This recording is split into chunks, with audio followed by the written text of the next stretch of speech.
You know, she was like third or fourth in the betting odds to be MVP of the WNBA. That's such a slap in the face to every WNBA player. Has all the leverage in this situation, and I'm not saying she flexed it, but she was comfortable enough in her position to make the decision. Geno Auriemma just lost millions because Caitlin Clark turned him down.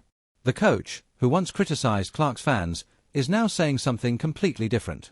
But why? Here's what's going on. Auriemma is involved in a new basketball league and wanted Clark badly. She turned down over $1 million to play, and now he's scrambling.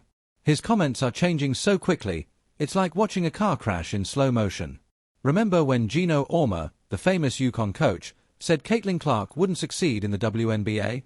That really happened in June when he appeared on the Dan Patrick Show and called Clark's fans delusional. Fan base that follows her disrespected the WNBA players. Auriemma didn't stop there.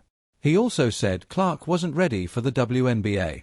He quoted, "The physicality of the WNBA is going to be a huge adjustment for her," and thought Clark wouldn't be able to handle the big leagues. The wrong team.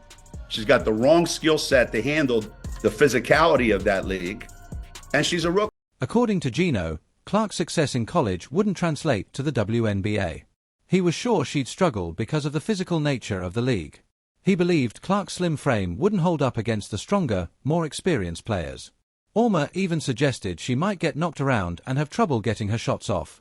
But here's the twist, he was completely wrong. Clark didn't just survive in the WNBA, she thrived. In her rookie season, she averaged 21.5 points per game, which is all-star level. She also had 7.3 assists and 3.9 rebounds per game. Clark didn't just adjust to the WNBA, she dominated it. And she helped lead her team, the Indiana Fever, to a huge improvement, turning them from one of the worst teams into a playoff contender. Starts to feel like that as well. So they're dangerous not because of what Caitlin does, but what somebody like her. Clark's impact was immediate and impossible to ignore. But here's the crazy part. Geno's criticism of her didn't stop with that interview. Oh no, he had more to say, and trust me, it gets even wilder. Forget everything you thought you knew about rookie seasons in the WNBA. Clark didn't just adjust to the league, she completely changed the game. And when I say changed, I mean she took the rulebook, set it on fire, and danced around the ashes. How's that for handling pressure, Geno? What's truly insane is that Clark broke 62 records in her first season. That's not a mistake, 62 records. It's like she walked into the WNBA, grabbed every record, and said, "I'll take these, thanks." Of course, it wasn't all easy at first. Clark did have some struggles with the physicality of the league, like watching a gazelle try to navigate through a herd of buffalo. But here's the thing, Clark isn't just talented, she's smart. She adapted quickly, faster than you can say. They've been winners all their life, right? They've been playing in hostile, rowdy environments all their life. They just young with old souls. Once Clark found her rhythm, it was game over for everyone else. Remember that 35-point explosion against the Dallas Wings? That wasn't just a great game, it was Clark announcing to the world, "I'm here, and I'm not going anywhere." She was hitting three-pointers like they were going out of style, even breaking the rookie record for the most three-pointers in a season. There isn't anything they think they can't do. You can tell, Caitlin thinks there's not a shot that she can't make. There's not a play that she can't. And it wasn't just about scoring, Clark was dishing out assists like a pro point guard. She even broke the WNBA single-season assist record, previously held by Alyssa Thomas. It was as if Clark looked at that record and thought, "Nice, but I can do better." Even the legends of the game couldn't help but be impressed. Lisa Leslie, a three-time WNBA MVP, was practically gushing over Clark after she broke the rookie three-point record. Leslie tweeted, "I'm so proud of you, and you are just getting started. Let it rain." When a legend like Leslie is cheering you on, you know you're doing something right. As the season went on, whispers started circulating about the MVP. Could a rookie really win it? Clark climbed that ladder like she was racing to the top, finishing fourth in the MVP voting. She was like third or fourth in the betting odds to be MVP of the WNBA. That's such a slap in the face to every WNBA player. Fourth in MVP voting as a rookie? That's not just good, it's redefining what's possible. But here's the kicker. This story isn't over, not by a long shot. Clark's rookie season was incredible, but what comes next? Let's just say things are about to get even more interesting. While Clark's on-court performance was mind-blowing, The drama off the court is where it gets wild. Remember how Geno Auriemma used to trash-talk Clark? Well, you won't believe what he's saying now. The guy who once called her fans delusional is now praising her as the best player of all time. I'm not kidding. Geno did a complete 180. Now he's saying, I love her, I think she's the best player. Forget I ever said Paige was the best. She's the best player in the country. That's a direct quote, folks. Love her. I think she's the best player. Forget I ever said Paige is the best player in the country. I think she's the best player of all time. Incredible phenomenon that very rarely happens, and it certainly changed the landscape.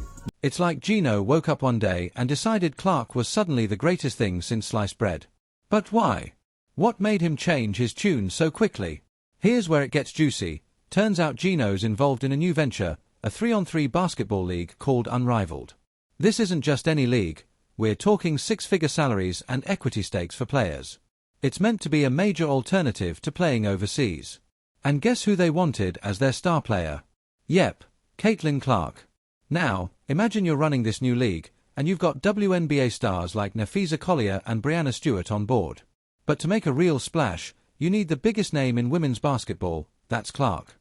Without her, the whole thing could fizzle out before it even gets started. So, Unrivaled goes all out, offering Clark over $1 million for just an 8-week season. That's crazy money. Everyone's waiting to see what Clark will do. Will she take the cash and become the face of the new league? But Clark. She says no.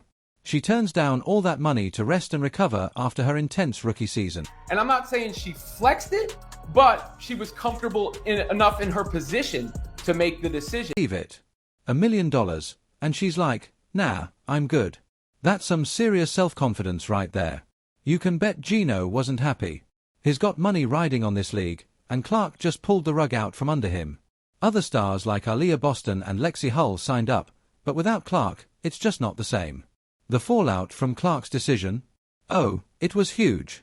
Let me tell you, fans can be ruthless on social media, and when Geno flipped on Caitlin Clark, they went absolutely wild. We're talking memes, roasts, and some of the most savage comebacks you've ever seen. But here's the crazy part. It wasn't just about making fun of Geno.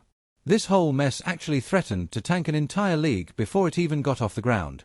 Fans didn't hold back. They dug up Geno's old quotes and plastered them next to Clark's incredible stats. One tweet that blew up showed Clark sinking a deep three, with the caption, "How's that physicality looking now, Geno?" Ouch. It was like the internet collectively decided to remind Geno of every wrong thing he ever said about Clark. And it wasn't just random fans getting in on the action. Even sports commentators couldn't resist taking shots at Geno. One tweeted, "Caitlin Clark is lighting up the WNBA. Geno must be fuming right now." It was like everyone was enjoying watching Geno eat his words. Now, here's where things get really intense. Remember that new league, Unrivaled, that Geno's involved with? Well, Clark turning down their $1 million offer didn't just disappoint Geno, it sent the whole league into a tailspin. Analysts started questioning if Unrivaled could even survive without a star like Clark.